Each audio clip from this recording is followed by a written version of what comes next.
Hey, what's up, everybody? Coming to you today with another What's Next, and this is on the pound-for-pound king, Canelo Alvarez. Now, unless you absolutely don't pay attention at all to the sport of boxing, you guys already know what's next for Canelo. He's fighting Billy Joe Saunders in May, on May 8th, when he challenges him, or attempts to unify belts, putting his two titles, and Billy Joe's will be on the line as well. His WBO Super Middleweight Championship at 168.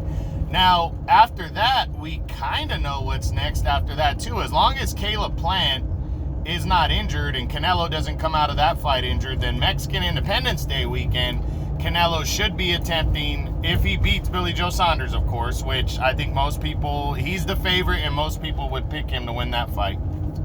If he's victorious, he will be fighting Caleb Plant for the undisputed Super Middleweight Championship on in September, I believe. I don't remember. I don't know the exact date, but Mexican Independence Day weekend is usually the second weekend of the month in September. Now, Canelo has already come out and said that he wants to fight also in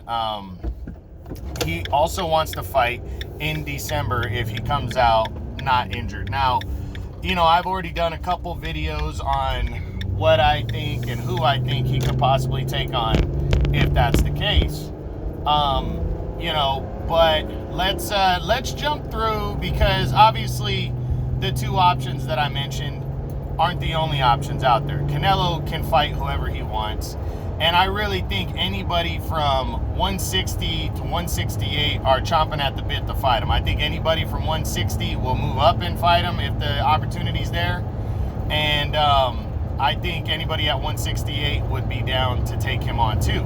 So let's run through the possibilities. Let's look at the 168-pound division. And again, guys, this is for either September or December following the Billy Joe Saunders fight. So let's start with, first, let's look at the division that he's in. Obviously, Canelo's number one right now that I have. Number two to Canelo, and I know there's people that differ on this. Anywhere from 2 to 6, it's wide open. But number two for me would be a rematch with Daniel Jacobs. He's number two. This is not going to happen. Canelo soundly beat Jacobs in May of 2019 by a convincing decision. It was, you know, Jacobs fought hard. He did okay, but Canelo beat him convincingly.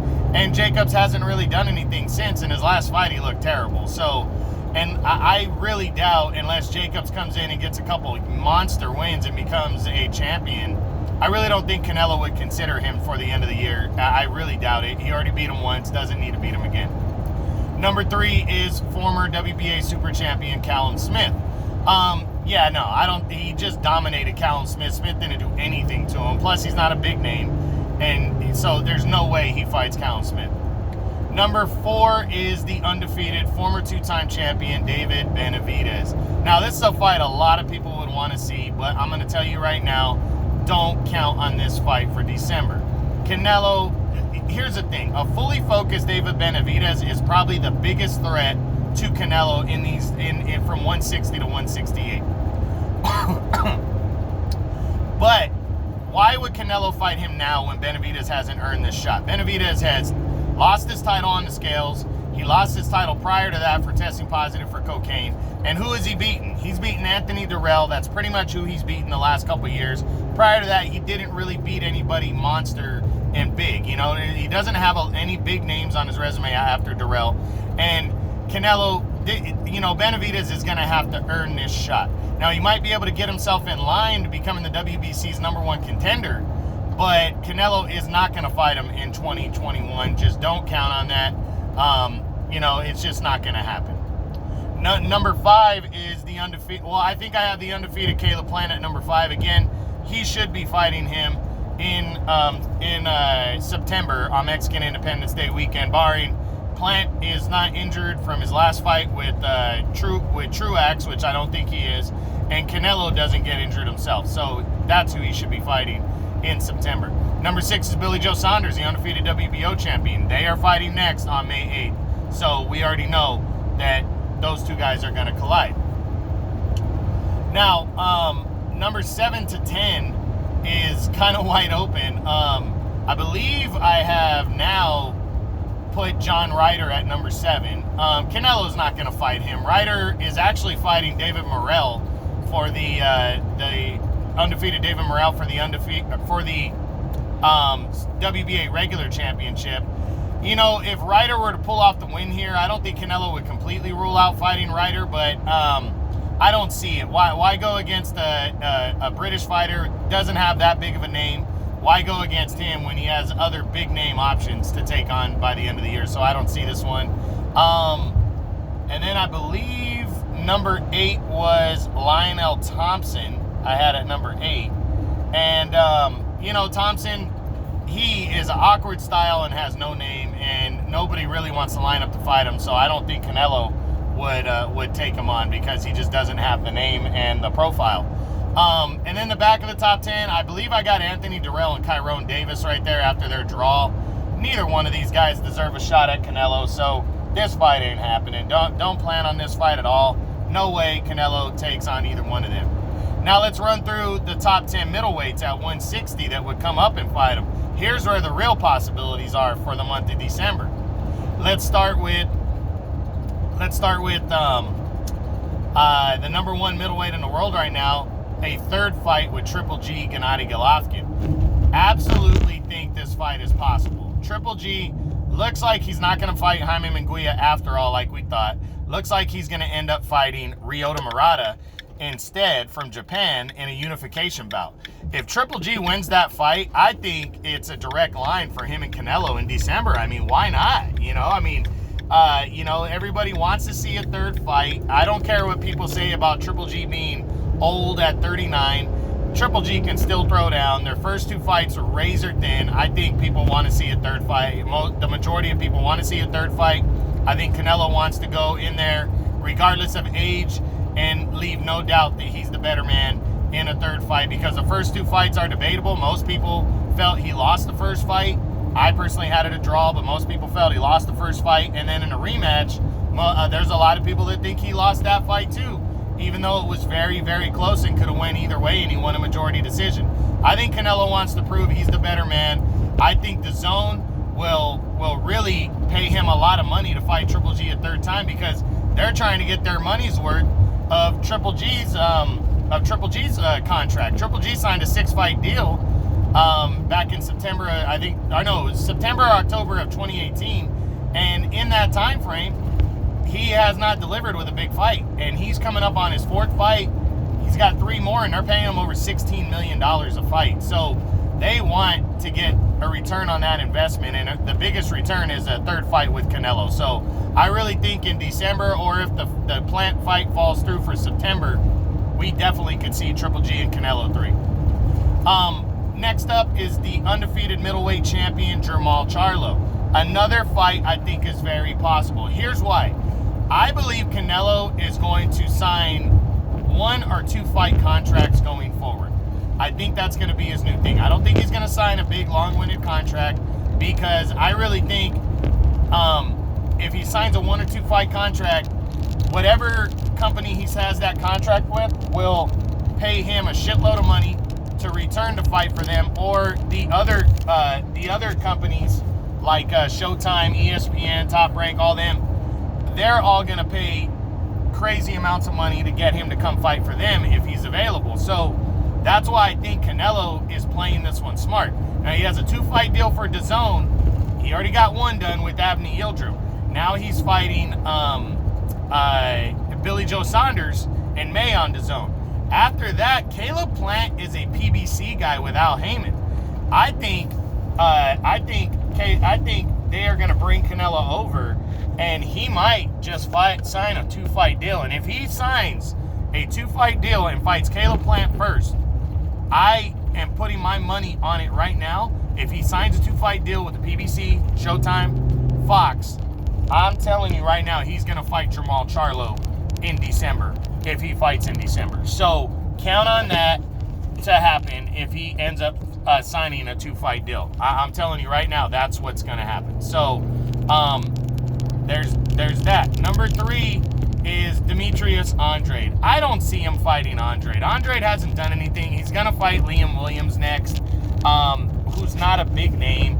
Andrade just hasn't done enough to prove he deserves the fight. Now, if Canelo goes out there and whips the shit out of Billy Joe Saunders, becomes an undisputed super middleweight champion in September against Caleb Plant, is it possible he could fight Andre? I guess.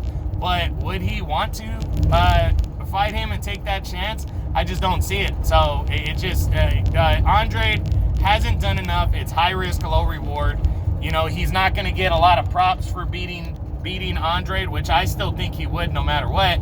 But to take a risk against a southpaw, like a slick southpaw like Andre, who kind of has that ugly style, he's not going to look that good, and he's taking a risk of a close fight or like a Lara themed fight again, and I just don't think he goes down that road. Number 4 is Sergey Davenchenko. No chance. Davenchenko's coming off of, you know, a one-sided loss to Charlo. He's not going to fight Davenchenko. Number 5, Chris Eubank Jr. Chris Eubank Jr. is now with Team Sauerland, and I know Eddie Hearn is trying to work with them to bring Chris Eubank over to fight on DAZN on May 1st for a big May 1st card.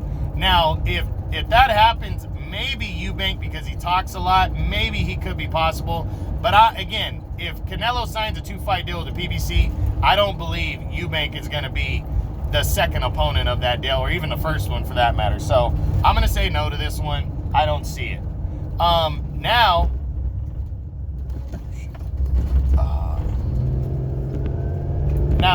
following, sorry about that, guys.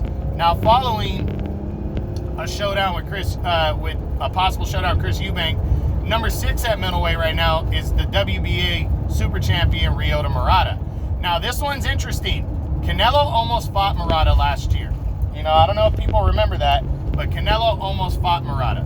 They had a fight that was very close to being signed, but Canelo ended up pulling out. I know Corona had a lot to do with that because of the countries and the traveling and stuff, but also he didn't feel that Murata, you know, was a big enough name at the moment. Now, here's 2 things. First off, Japan could probably sell out one of their arenas if Canelo went over there to fight. That's 1. And 2, Murata's fighting Triple G next, most likely, in my opinion. From what I'm hearing, Triple G was dealing with Munguia or Murata for his next fight. Murata, he can unify belts, and Triple G almost fought Murata a couple years ago before Murata got upset against Rob Brandt. So I absolutely think that Triple G and that Murata, if he were to upset Triple G, that Canelo would likely fight him in December. I really think that's possible, unless Triple G gets a rematch clause in a contract, which is also possible too. But I wouldn't completely rule out this fight. Plus, this is ESPN bringing Canelo in, you know, and ESPN will pay a shitload of money to bring Canelo in for a big pay-per-view fight like that. So I definitely think that's possible right there. Okay, and then number 7, Jaime Munguia. Don't count on this one, guys. Munguia's with Golden Boy. That would probably turn Canelo off. But also, Canelo has made it adamant that he is not going to fight another Mexican. I think if the fight's big enough, he'd fight a Mexican, but Munguia's just not there yet. So this fight might be possible 2022, 2023, but not in 2021, so don't count on this one. I believe Rob Brandt was number 8. Canelo's not going to waste his time on Brandt. Brandt doesn't have that big of a name, and it's a high-risk, low-reward fight, so I don't see that. Number 9 is Esquivel Falco. Not a big enough name. Good fighter, but not a big enough name. Don't see it. And then number 10 is the undefeated Kanat Islam. Not a big enough name. Don't see it. So, yeah, there's a couple good options for Canelo, but for the most part, you know, I really think, if you're asking me, I think the winner of Triple G Murata is big, but I think maybe the biggest option could very well be, Jermall Charlo. Because, again, I think if Canelo signs that 2-fight deal with the PBC, I don't think there's any doubt that Charlo's going to be the second guy in that deal in December, after Caleb Plant in September. So, you know, pay attention, look forward, really listen to Canelo news. Don't just depend on who you know he's fighting next, because Canelo is laying out his stuff in advance now, way in advance, and I think he knows who he wants to fight in December. I think it's down to Triple G or Charlo, And I think it could go either way. I think it's kind of 50-50. So just pay attention. That's the what's next on Canelo Alvarez, the pound-for-pound king, and the unified super middleweight champion at 168. All right, guys, True Boxing. You've been